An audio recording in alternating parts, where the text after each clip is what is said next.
Hello everybody and welcome to episode 65 of the Le Mans Odyssey, and it's just going to be an update episode as we've reached the end of January, so I don't want to keep too much of your time, but I'm sure you'd like to know how the team are doing since our unfortunate elimination from European competition. So first things first, in the league, unfortunately we lost the chance to go into second position outright as a result of a defeat against Sochaux, which I'll describe in a moment, but it leaves us in a three-way tie in the battle for the top four, and we play Montpellier next in a mustn't lose game, and it's basically the battle for second position, as PSG are 12 points clear of everyone else, so I'd fancy them to win the league at this stage, but there is a very long way to go.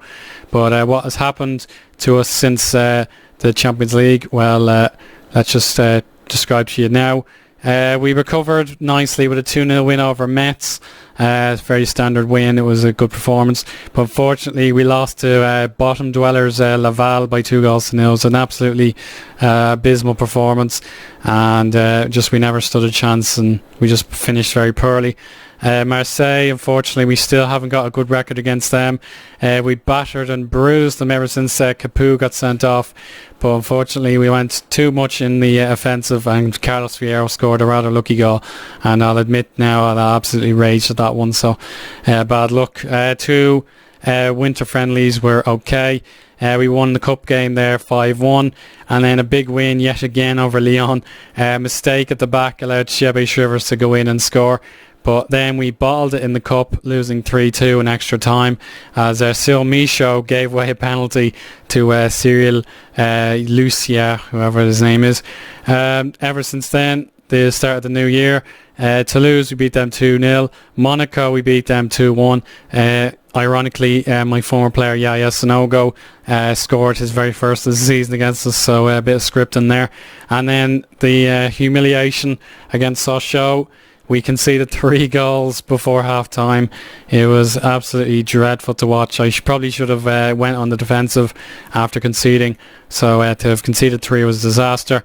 We really should have equalised, and not only we got 2 goals back, we really should have got 3, but several chances went awry, and maybe if a goal from Cisse in the first half was allowed, maybe the game would have gone differently. So a very difficult month of February coming up with Montpellier and Paris Saint-Germain sandwiched in between 2 difficult games, but we just have to try and focus and get on with things as normal, just try and win our next game and hope for the best.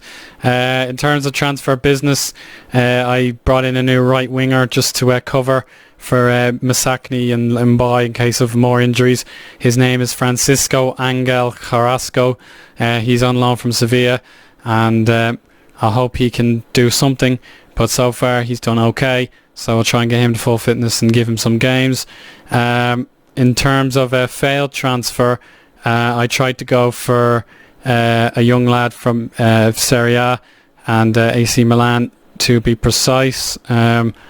Let me see. Whoops. Information. Yeah, transfer history.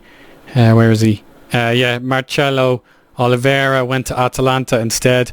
He's an absolutely brilliant looking attacking mid, and he would have done a great job since Harrison asked to leave the club at the end of the season, and I accepted his request since he hasn't done too well. So if we had got him in, it would have been great, but I'm kind of happy that we can save our money for a right winger in future, and I've decided instead to try and pluck Robert Jovanovic early from Red Bull Salzburg while I can.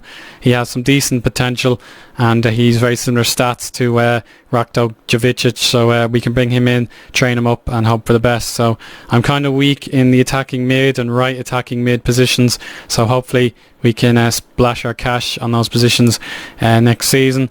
We're kind of running out of money now as fans continue not to show up to our games, but in terms of this very attractive offer, I'm giving Jeremy Kiaffer a loan spell away from the club, just like I did for Jovicic and several other players, so hopefully he'll find a good club and bang in goals while he's away. So that's literally all I need to say about the team at the moment. We'll just take a look at how the scoring reports are. So in terms of goals, Fusiani Cisse 12, Shivers 8, Swessi 5, Derlard and Misakni also on 5, Norje, Theri, Omrani, Javicic, Misho, Roku, Diawara and Bai. They're between 3 and 2. Jordan Martin, George, Martinho, Eddie Carlos all have 1. And as you expect, the top-rated players, Swessi, Koulibaly next, followed by Mahodo, Cisse, Diawara, Omrani, George, Harrison, Misakni, Javicic. So a lot of high 7 and aboves average for these players. So I'm very proud of that fact. But the team just haven't quite gelled. They haven't quite gelled properly. We just can't get enough wins on the board to challenge for the league. But hopefully we'll stay tuned and keep plucking away. And hopefully we finish in the Champions League spots again. So just before I go, I'll see how the draw has shaped the Champions League. I believe it's been made. Yeah, there you go. Where we go. Valencia will play Benfica. And Manchester City have a big tie against Barcelona. So that'll conclude the episode. I hope you enjoyed, and any feedback will be very appreciated in the comments if you have any. But apart from that, I'll speak to you again soon. Bye bye.